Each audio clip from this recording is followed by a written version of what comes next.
નમસ્કાર વિદ્યાર્થી મિત્રો, બીકમિંગ બેટર સાયકોલોજી હબમાં હું ડૉક્ટર શ્રવણકુમાર ખારાણી તમારું હાર્દિક સ્વાગત કરું છું. મિત્રો, ગયા વિડીયોમાં આપણે સ્પીયરમેનની ક્રમાંક તફાવતની રીત એકદમ સહેલાઈથી શીખી લીધી.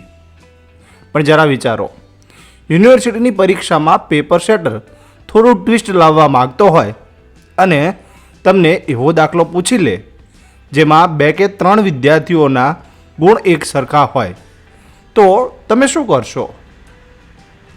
દાખલા તરીકે સ્ક્રીન પર જુઓ. જો એક્સના ખાનામાં 2 વાર 85 ગુણ આપેલા હોય તો હવે કોને આગળનો ક્રમ આપવો અને કોને પાછળનો? બસ અહીંયા જ મોટાભાગના વિદ્યાર્થીઓ અટવાઈ જાય છે, ગભરાઈ જાય છે અને પોતાના પાક્કા 13 માર્ક્સ ગુમાવી બેસે છે. પરંતુ જો તમે આ ચેનલના વિદ્યાર્થી છો તો તમારે જરાય મૂંઝાવાની જરૂર નથી. આજના આ ખાસ વિડીયોમાં આપણે એ જ શીખવાના છીએ કે જ્યારે પ્રાપ્તાંકો સરખા હોય ત્યારે કોઈ પણ જાતની ભૂલ કર્યા વગર તેમને ક્રમ કેવી રીતે આપવા. હું તમને એવી જોરદાર ટ્રીક શીખવાડીશ કે આ સરખા પ્રાપ્તાંકોવાળી ગૂંચવણ તમારા માટે એકદમ રમતની વાત બની જશે. તો બસ તમારી નોટબુક અને પેન લઈને તૈયાર થઈ જાઓ, કારણ કે આજના વિડીયો પછી પરીક્ષામાં ગમે તેવો અઘરો દાખલો કેમ ન પૂછાય. તમારા 13 માર્ક્સ 100% પાક્કા છે. ચાલો શરૂ કરીએ. વિદ્યાર્થી મિત્રો, હવે તમારું પૂરું ધ્યાન સ્ક્રીન પર હોવું જોઈએ. સ્ક્રીન પર જમણી બાજુ તમે જોઈ શકો છો કે ગણતરીના આપણા 6 સોપાનો અને સહસંબંધાંકનું સૂત્ર આપેલું છે. આ સ્ટેપ અને સૂત્રનો ઉપયોગ કેવી રીતે કરવો તે આપણે ગયા વિડીયોમાં બહુ જ સારી રીતે શીખી ગયા છીએ. જો તમે હજુ સુધી એ વિડીયો જોયો નહીં હોય તો ફટાફટ એ વિડીયો જોઈ લેશો. એટલે આજે આપણે તેની ચર્ચામાં સમય નહીં બગાડીએ. આજે આપણું પૂરું ફોકસ ડાબી બાજુ આપેલી રકમ પર છે. અહીં આપણને 12 વિદ્યાર્થીઓના અભિયોગ્યતા કસોટી, જેને આપણે એક્સ કહીશું, અને બુદ્ધિ કસોટી, જેને આપણે વાય કહીશું, ના પ્રાપ્તાંકો આપેલા છે. પણ મિત્રો, જરા રકમને ધ્યાનથી જુઓ. એક્સના ખાનામાં નીચેની તરફ જુઓ. 151નો આંકડો 2 વખત આવ્યો છે. તો હવે મોટો પ્રશ્ન એ થાય છે કે આમાંથી કયા 151ને 1 નંબરનો ક્રમ આપવો અને કયા 151ને 2 નંબરનો ક્રમ આપવો. તો સાંભળો મિત્રો, જ્યારે પણ પરીક્ષામાં આ રીતે કોઈ પ્રાપ્તાંક 2 કે 3 વાર રિપીટ થાય છે ત્યારે આપણે કોઈની સાથે અન્યાય નથી કરવાનો. આપણે વચ્ચેનો રસ્તો કાઢવાનો છે. એટલે કે આપણે સરેરાશ એવરેજ લઈ લેવાની છે.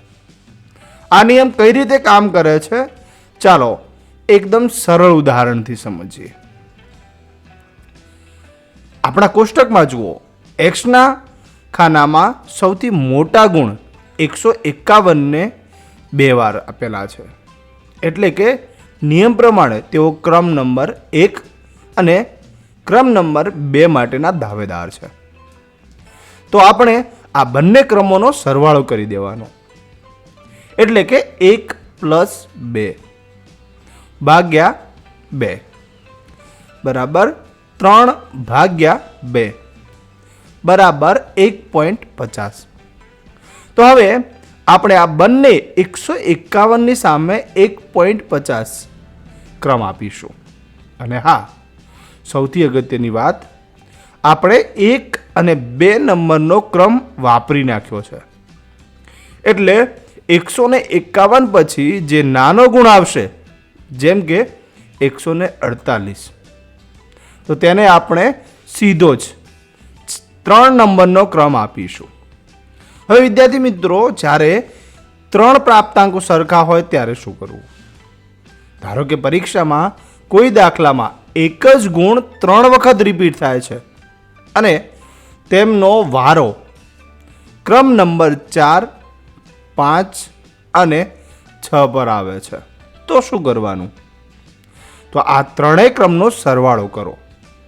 4 + 5 + 6 ભાગ્યા 3, કારણ કે અહીંયા 3 વખત રિપીટ થાય છે. સરવાળો કરશો એટલે થશે 15. તો 15 ભાગ્યા 3 બરાબર 5. એટલે આ ત્રણેય સરખા ગુણની સામે 5 ક્રમ લખીશું. અને યાદ રાખજો 4, 5 અને 6 ક્રમ વપરાઈ ગયા છે. એટલે તેના પછીના ગુણને સીધો જ 7 નંબરનો ક્રમ મળશે. વિદ્યાર્થી મિત્રો, જ્યારે કોઈ આંકડો 3 વખત રિપીટ થતો હોય અને એને ક્રમ આપવાના હોય ત્યારે જો આપણે આ સરવાળો ના કરીએ તો પણ એ ક્રમનો વચ્ચેનો ક્રમ છે એને સીધો પણ મૂકી શકીએ છીએ. જેમ કે અહીંયા 4, 5 અને 6 ક્રમમાં આવે છે તો આપણે વચ્ચે લઈ રહીએ 5, તો સીધા જ ત્રણેય ગુણ સરખા છે એની સામે આ 5 મૂકી દઈએ તો પણ આપણો જવાબ છે એકદમ સાચો ગણાશે. જોયું ને કેટલું એકદમ સહેલું છે. બસ આ જ રીતે જો તમે વાયના ખાનામાં જોશો તો તેમાં પણ 110નો પ્રાપ્તાંક 2 વાર રિપીટ થાય છે. આપણે જ્યારે ગણતરીનું કોષ્ટક બનાવીશું ત્યારે આ જ સરેરાશના નિયમનો ઉપયોગ કરીને તેમને પણ ક્રમ આપીશું. તો મિત્રો, સરખા પ્રાપ્તાંક હોય ત્યારે ક્રમ કઈ રીતે આપવા તેનો નિયમ મગજમાં બરાબર ફિટ થઈ ગયો ને. તો ચાલો હવે આપણે સીધા જ ગણતરીના કોષ્ટક પર જઈએ અને આપણા 13 માર્ક્સનો દાખલો સોલ્વ કરીએ. વિદ્યાર્થી મિત્રો, સ્ક્રીન પર જુઓ. આપણને ડાબી બાજુ કુલ 12 વિદ્યાર્થીઓના અભિયોગ્યતા કસોટી જેને આપણે એક્સ કહીશું અને બુદ્ધિ કસોટી જેને આપણે વાય કહીશું ના ગુણ આપેલા છે. અહીં 12 વિદ્યાર્થીઓ છે એટલે આપણો n બરાબર 12 થશે. મિત્રો, આ સ્ટેપમાં ખૂબ જ ધ્યાન આપજો. આપણે એક્સના ખાનામાં સૌથી મોટા ગુણથી શરૂ કરીને નાના ગુણ તરફ ક્રમ આપવાનો છે. સૌથી પહેલા જુઓ, એક્સના ખાનામાં સૌથી મોટા ગુણ કયા છે? 151. પણ જુઓ 151 2 વખત છે, 8મી અને 10મી લાઈનમાં. તો નિયમ મુજબ આ બંને 151નો વારો 1 નંબર અને બીજા ક્રમ માટે આવે છે. તો આપણે સરેરાશ કાઢીએ તો 1 + 2 ભાગ્યા 2 બરાબર 1.5. તો ચાલો આ બંને 151ની સામે એક્સનો ક્રમાંકના ખાનામાં લખી દો 1.50. હવે ધ્યાન રાખજો, આપણે 1 અને 2 નંબરનો ક્રમ વાપરી દીધો છે. 151 પછી બીજા કયા ગુણ મોટા છે? 148. તો હવે 148ની સામે સીધો 3 નંબરનો ક્રમ આવશે. તેની સામે લખો 3. 148 પછી આવે છે 134. તો તેની સામે લખો 4. 134 પછી 130 આવે છે તો તેની સામે લખો 5. 130 પછી 124 સામે લખો 6. 124 પછી 119ની સામે લખો 7. 119 પછી 117ની સામે લખો 8. 117 પછી 115ની સામે લખો 9. 115 પછી 113ની સામે લખો 10. 113 પછી 110ની સામે લખો 11. અને સૌથી ઓછા ગુણ 109 છે તો તેની સામે છેલ્લો ક્રમ આવશે 12. બિલકુલ આ જ રીતે આપણે વાયના ખાના માટે પણ ક્રમ આપીશું. ચાલો વાયમાં સૌથી મોટો ગુણ કયો છે? તો 130. તો તેની સામે લખો 1. 130 પછી આવે 125. તેની સામે લખો 2. 125 પછી 119. તેની સામે લખો 3. 119 પછી 112ની સામે લખો 4. હવે ધ્યાન આપજો, 112 પછી આવે છે 110. પણ જુઓ 110 2 વખત છે, 7મી અને છેલ્લી લાઈનમાં આપણે અત્યાર સુધી 4 ક્રમ આપી દીધા છે. એટલે હવે આ બંને 110નો વારો 5મા અને 6ઠ્ઠા ક્રમ માટે આવે છે. તો નિયમ મુજબ સરેરાશ કાઢીએ તો 5 + 6/2 એટલે કે 11/2 બરાબર 5.50. તો આ બંને 110ની સામે વાયનો ક્રમાંકના ખાનામાં લખી દો 5.50. હવે યાદ રાખજો, આપણે 5 અને 6 નંબરનો ક્રમ વાપરી દીધો છે. 110 પછી આવે છે 109. તો તેને હવે સીધા 7 નંબરનો ક્રમ મળશે. તો તેની સામે લખો 7. 109 પછી 108ની સામે લખો 8. 108 પછી 105ની સામે લખો 9. 105 પછી 103ની સામે લખો 10. 103 પછી 98ની સામે લખો 11. અને સૌથી ઓછા ગુણ 95 છે. તો તેને મળશે છેલ્લો ક્રમ 12. મિત્રો, આ બંને સ્ટેપમાં કોઈને કંઈ ડાઉટ હોય તો કોમેન્ટ કરો. બસ આટલું સાચું થઈ ગયું એટલે આપણું અડધું કામ અહીંયા પૂરું થાય છે. હવે આપણે ત્રીજું સ્ટેપ છે ક્રમાંકોનો તફાવત એટલે કે ડી શોધવો.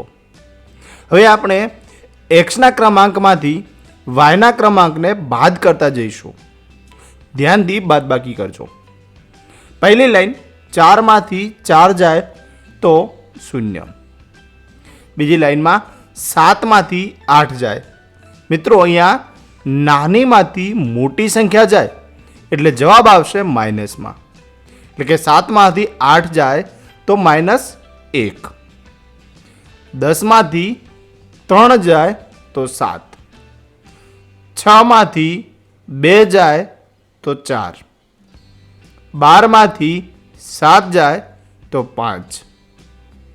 3માંથી 1 જાય તો 2. 9માંથી 5.50 જાય તો 3.50. 1.50માંથી 10 જાય એટલે -8.50. 5માંથી 9 જાય એટલે -4. 1.50માંથી 12 જાય એટલે -10.50. 8માંથી 11 જાય એટલે -3. 11માંથી 5.50 જાય તો વધે 5.50. હવે વિદ્યાર્થી મિત્રો, આપણું ચોથું સ્ટેપ છે તફાવતનો વર્ગ એટલે કે d² કરવો. હવે આપણે આ તફાવત ડીનો વર્ગ કરીશું. કેલ્ક્યુલેટર તૈયાર રાખજો. 0નો વર્ગ થશે 0. -1નો વર્ગ થશે +1, કારણ કે હંમેશા માઇનસનો વર્ગ પ્લસ થાય. 7નો વર્ગ થશે 49. 4નો વર્ગ થશે 16. 5નો વર્ગ થશે 25. 2નો વર્ગ થશે 4. મિત્રો, અહીંયા સુધી તો એકદમ સરળ હતું. પણ હવે આવે છે 3.50નો વર્ગ એટલે કે 3.50 ગુણ્યા 3.50 બરાબર જવાબ આવશે 12.25. એના પછી -8.50નો વર્ગ થશે 72.25. -4નો વર્ગ 16.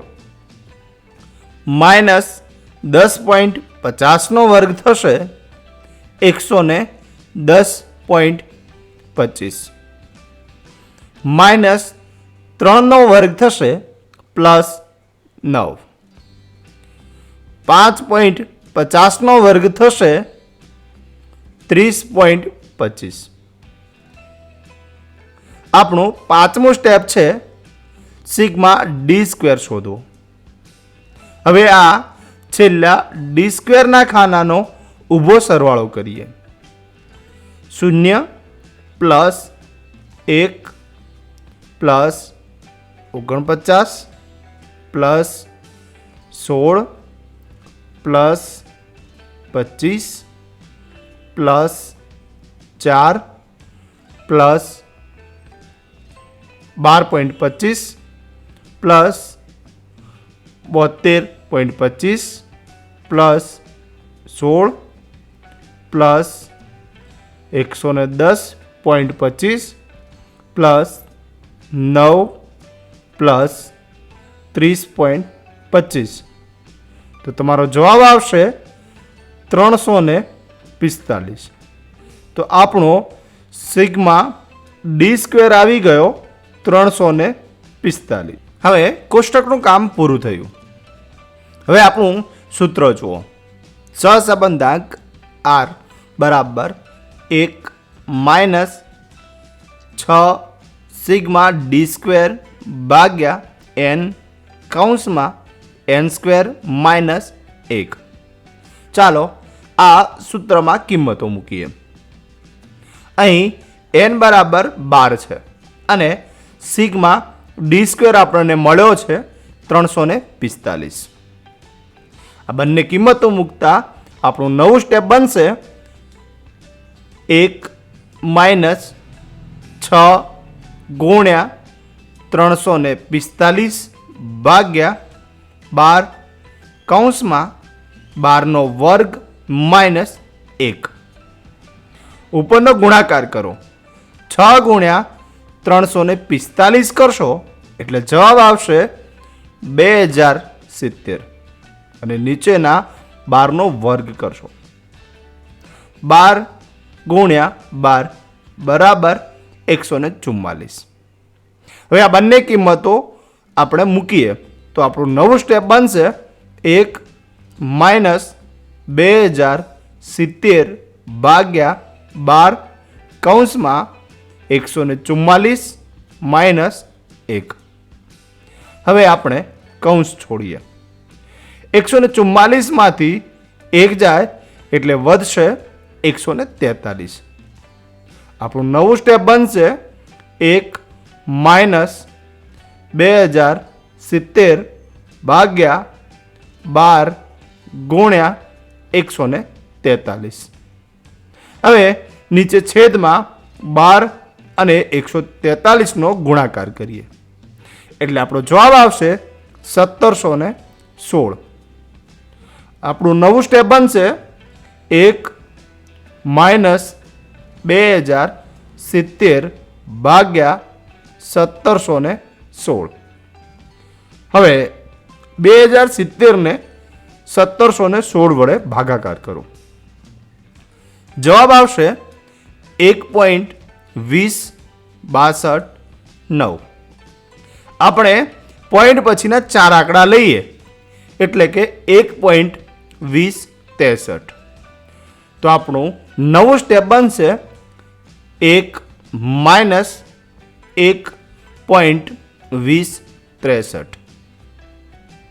હવે છેલ્લું સ્ટેપ ખાસ ધ્યાન આપજો. 1 માંથી 1.2063 બાદ કરવાના છે. 1 નાનો છે એટલે આપણો જવાબ માઇનસમાં આવશે. તો આપણું નવું સ્ટેપ બને છે માઇનસ 0.2063. હવે આપણે અહીંયા પોઈન્ટ પછીના 2 આંકડા રાખ્યા એટલે લગભગનો નિયમ લગાવીશું. હવે ત્રીજો આંકડો જુઓ જે 6 છે એટલે 5 કરતાં વધારે છે એટલે આગળના આંકડાની અંદર આપણે 1 ઉમેરીશું. તો આપણો ફાઇનલ જવાબ આવશે સહસંબંધાંક r બરાબર માઇનસ 0.21. વિદ્યાર્થી મિત્રો આ ઘણી વખત ઘણા વિદ્યાર્થીઓ આ માઇનસનું ચિહ્ન મૂકવાનું ભૂલી જાય છે. જો તમે પણ આ ભૂલ કરી છે તો તમારા 1-2 માર્ક્સ કપાઈ શકે છે એટલે ખાસ ધ્યાન રાખજો. જુઓ મિત્રો આ જવાબ માઇનસમાં આવ્યો છે એટલે કે ઋણ સહસંબંધ છે, પણ જવાબ 1 કરતાં નાનો જ છે. એટલે આપણો દાખલો અને ગણતરી બિલકુલ સાચી છે. આટલું કરશો એટલે તમને 13માંથી 13 માર્ક્સ પાક્કા મળશે. તો વિદ્યાર્થી મિત્રો, જોયું ને, પરીક્ષામાં સરખા પ્રાપ્તાંકો જોઈને હવે બિલકુલ ગભરાવાની જરૂર નથી. ખાલી આ સરેરાશ કાઢવાની ટ્રીક મગજમાં બેસાડી લો એટલે આ 13 માર્ક્સનો દાખલો પણ તમારા માટે સાવ સહેલો બની જશે.